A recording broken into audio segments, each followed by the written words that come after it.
வணக்கம். நான் உங்கள் ஜோதிடாசான் வஜ்ரம் அருள்ராம். உறவுகளே, குரு பகவான் பெயர்ச்சியாகி கொடுக்கக்கூடிய பலாபலன்கள் என்னென்ன என்பதை பற்றி நாம் கடந்த சில தினங்களாக பார்த்து கொண்டு வருகிறோம். அது லக்ன ரீதியாக பார்த்து கொண்டு வருகிறோம். மேஷ லக்னம் முதல் தனுசு லக்னம் வரை கடந்த சில தினங்களாக நாம் பலாபலன்களை பார்த்து விட்டோம். இன்று மகர லக்னத்திற்கு பலாபலன்களை பற்றி பார்க்க போகிறோம்.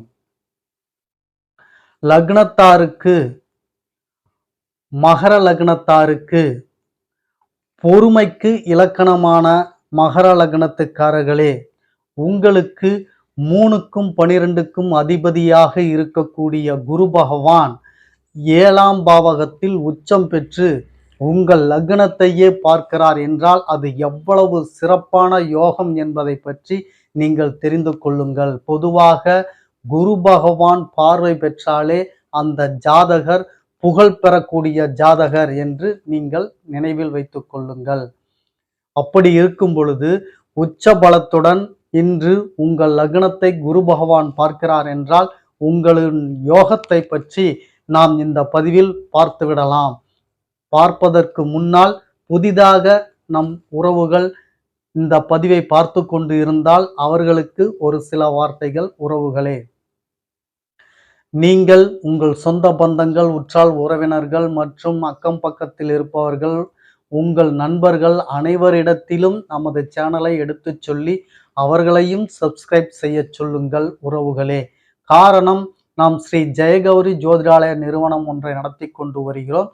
அந்த நிறுவனத்தின் வழியாக இல்லாதவர்களுக்கும் இயலாதவர்களுக்கும் ஏழை எளியவர்களுக்கும் நம்மால் முடிந்த உதவிகளை செய்து கொண்டு வருகிறோம். ஆலய பணிகள், இறை தொண்டுகள், வேள்வி வளர்ப்பது, ஹோமம் வளர்ப்பது, இவைகள் அத்துணையும் பொதுவாக மக்களின் நலம் வேண்டி நாம் செய்து கொண்டிருக்கிறோம். நாம் செய்யக்கூடிய இந்த செயல்களினால் கிடைக்கப்பெறும் பலன்கள் என்னும் புண்ணியங்கள் அத்துணையும் கௌரி ஆன்மீக சேனலை நீங்கள் சப்ஸ்கிரைப் செய்வதால் நீங்களும் நமது குடும்பத்தில் ஓர் அங்கத்தினராக அமைந்து விடுகிறீர்கள். எனவே நமக்கு கிடைக்கக்கூடிய புண்ணியங்களில் அத்துணையும் உங்களுக்கும் உங்கள் குடும்பத்தாருக்கும் கிடைக்கும் என்பதில் சந்தேகம் வேண்டாம். உறவுகளே, எனவேதான் சொல்கிறேன், எல்லோரிடத்திலும் எடுத்து சொல்லி அவர்களையும் சப்ஸ்கிரைப் செய்ய சொல்லுங்கள். முதலில் பார்த்து கொண்டு இருக்கக்கூடிய நீங்கள் சப்ஸ்கிரைப் செய்து விடுங்கள். அருகில் இருக்கக்கூடிய பெல் பட்டனை ப்ரெஸ் பண்ணிக்கோங்க. லைக் பண்ணுங்க, ஷேர் பண்ணுங்க. இப்போ பதிவுக்குள்ள போகலாம் வாங்க உறவுகளே.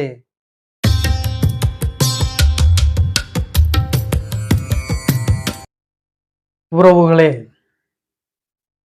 மகர லக்னத்தை சார்ந்த நீங்கள் பொறுமைக்கு பெயர் போனவர்கள், நிதானத்தை கடைபிடிப்பவர்கள், நீதியை நிலைநாட்டக்கூடியவர்கள், உண்மை பிறவாமல் நடந்து கொள்ளக்கூடியவர்கள், எதிலும்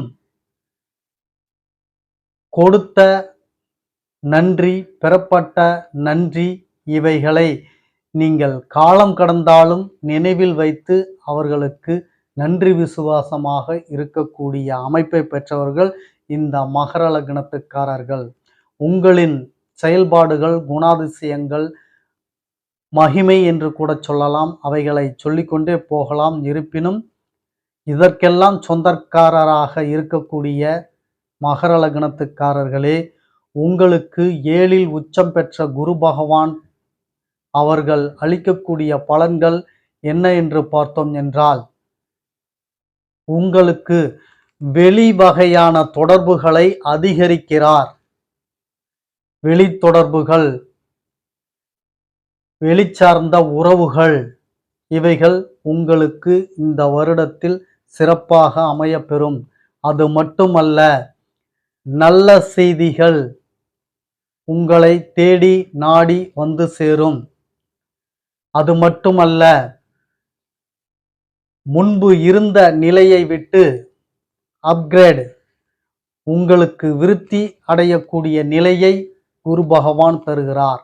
போன வருட இருந்த வளர்ச்சியை காட்டிலும் இந்த வருடத்தில் வளர்ச்சி அதிகம் எனக்கு என்று மற்றவர்கள் உங்களை பார்த்து சொல்லக்கூடிய அளவிற்கு உங்கள் வளர்ச்சியை மேலோங்க வைக்கிறார். அதாவது விருத்தி தருகிறார். அது மட்டுமல்ல, ஆடை ஆபரணங்கள் இவைகளை சேகரிக்கலாம். நீங்கள் அவைகளுக்குண்டான பலன்களை கொட்டித் தருகிறார்.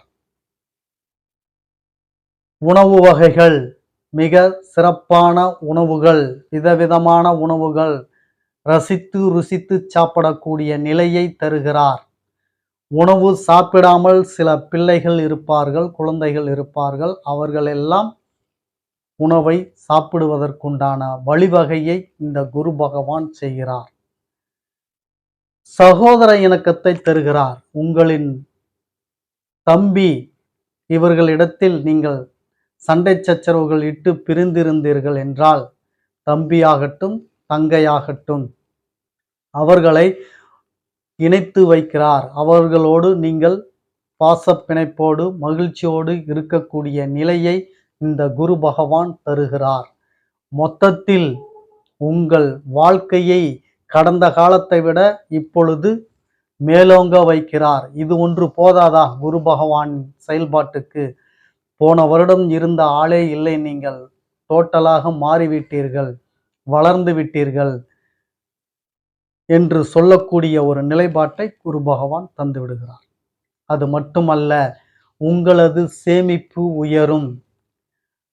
சிக்கனமாக இருந்து சேமிப்பை உயர்த்துவீர்கள். உங்களது பேங்க் பேலன்ஸ் ஸ்டேட்டஸ் உயரும். அதற்குண்டான வழிவகையெல்லாம் குரு பகவான் செய்கிறார். மூத்த சகோதரனிடத்தில் நட்பு பாராட்டுவீர்கள், அன்பு பாசத்தோடு இருப்பீர்கள். நல்ல மதிப்பு அவர்களுக்கு உங்களிடத்தில் இருக்கும். உங்களை அவர்கள் வெகுவாக பாராட்டுவார்கள். தம்பி சொன்னா சரி, தம்பிக்கு தெரியாதது என்ன என்று உங்களை உச்சி முகர்வார்கள். அதேபோல் புது நண்பர் நண்பிகள் உங்களுக்கு பழக்கமாகலாம்.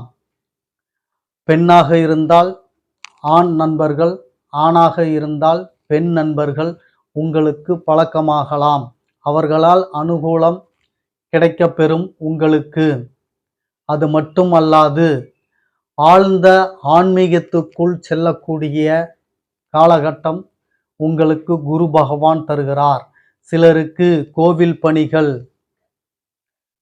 கருவறையில் பணி அமர்த்தக்கூடிய நிலை அல்லது கோவிலில் பணி அமர்த்தக்கூடிய நிலை, அறநிலைத்துறையில் பணி பெறக்கூடிய நிலை, இவைகளை எல்லாம் இந்த மகர லக்னத்துக்காரர்களுக்கு தர இருக்கிறார் குரு பகவான். அது மட்டுமா என்று பார்த்தால், நான் முன்பு சொன்னது போல குரு பகவானின் பார்வையே உங்களுக்கு கிடைக்கப் பெறுகிறது. உச்சம் பெற்ற பார்வை, ஏழில் அமர்ந்து. அப்படி இருக்கும் பொழுது புதிய நண்பர்கள், மனைவி கணவன்களுக்குள்ளேயே கருத்து வேறுபாடுகள், சண்டை சச்சரவுகள் இவைகள் இருந்தால் அவைகள் நீங்கி கணவன் மனைவி ஒற்றுமையோடு மகிழ்ச்சியோடு சந்தோஷத்தோடு அந்யோன்யத்துடன் இருக்கக்கூடிய நிலையை தருகிறார் குரு பகவான்.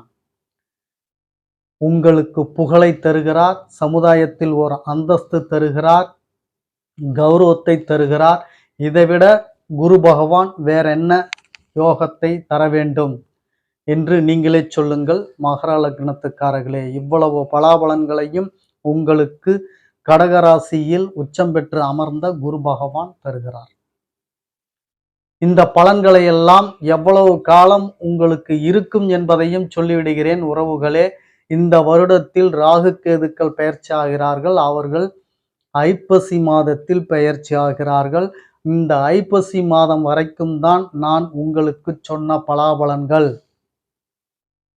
அதன் பிறகு நடக்காதா ஐயா நீங்கள் சொன்ன இந்த பலாபலன்கள் எல்லாம் என்று நீங்கள் கேட்டீர்கள் என்றால் நடக்கும். ஆனால் குரு இருக்கும் இடத்தில் ராகு கேதுக்கள் வந்து அமர்வதால் இந்த பலாபலன்களில் மாற்றங்கள், ஏற்ற இறக்கங்கள் ஏற்படுவதற்குண்டான வாய்ப்புகளும் உண்டு என்பதை தெரிந்து கொள்ளுங்கள். அப்பொழுது இந்த பலாபலன்களில் மாற்றங்கள், ஏற்ற இறக்கங்கள் இருக்கலாம். இருப்பினும் இந்த ராகு கேதுக்கள் பெயர்ச்சி ஆவதற்கு முன்னால் நீங்கள் சரியான திட்டம் தீட்டி குரு பகவான் கொடுக்கக்கூடிய இந்த பலாபலன்களையும் யோகத்தையும் சரியாக பயன்படுத்திக் கொள்ளுங்கள் என்று சொல்லிக் கொள்கிறேன் உறவுகளே.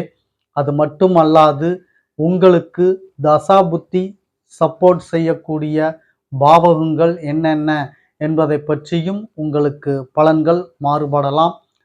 குரு திசை மகர லக்னத்துக்காரர்களுக்கு குரு திசை நடைபெற்றால் அவர்களுக்கு நான் மேற்கொண்டு சொன்ன பலாபலன்கள் அத்தனையும் கட்டாயம் நடைபெறும்.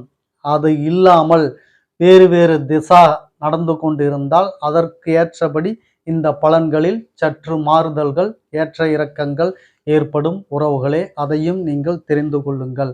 மொத்தத்தில் யாம் சொன்ன பலாபலன்கள் உங்களுக்கு 70% கட்டாயம் நடைபெறும். 30% பலாபலன்கள் தான் இதில் மாற்றங்கள் ஏற்ற இறக்கங்களோடு உங்களுக்கு இருக்கும் என்பதை சொல்லிக்கொண்டு உறவுகளே, நமது பதிவு உங்களுக்கு பிடித்திருந்தால் கமெண்ட் பண்ணுங்க, லைக் பண்ணுங்க, இல்லாட்டினா ஆட்டினாவது போடுங்க. உங்களுக்கு தோணக்கூடியதை கமெண்ட்ல சொல்லுங்க. அதே மாதிரி லைக் பண்ணுங்க, பதிவு பிடிச்சிருந்தா லைக் பண்ணுங்க. நல்ல விஷயம், நமக்கு அது உற்சாகத்தையும் சந்தோஷத்தையும் கொடுக்கும். நாம் இருக்கக்கூடிய இந்த கௌரி ஆன்மீக சேனலில் நல்ல ஒரு நிலைப்பாட்டோடு நல்ல வழியில் இந்த சேனலை எடுத்து செல்ல வேண்டும். பிற்காலத்தில் இந்த சேனலில் சந்தாதாரர்கள், அதாவது பார்வையாளராக இருக்கக்கூடிய உங்களுக்கெல்லாம் ஒரு சிறப்பான திட்டத்தையும் வைத்து இருக்கிறோம். அது பிற்காலத்தில் நடைமுறைப்படுத்துவதற்காக யூகித்து அதை சரி செய்து வைத்து கொண்டிருக்கிறோம். அதெல்லாம் பிற்காலத்தில் உங்களுக்கு கிடைக்க இருக்கிறது. எனவே நீங்கள் செய்வதெல்லாம் ஒன்றே ஒன்று, நமது சேனலில் இணைவு பெற்ற நீங்கள் கமெண்ட் பண்ணுங்க, லைக் பண்ணுங்க, ஷேர் பண்ணுங்க, மற்றவர்களுக்கு நமது சேனலை எடுத்து சொல்லி சப்ஸ்கிரைப் செய்ய சொல்லுங்கள் என்று சொல்லிக்கொண்டு மீண்டும் அடுத்த பதிவில் உங்களை சந்திக்கும் வரை உங்களுக்கு நன்றி, வணக்கம் சொல்லிக் கொள்கிறேன் உறவுகளே.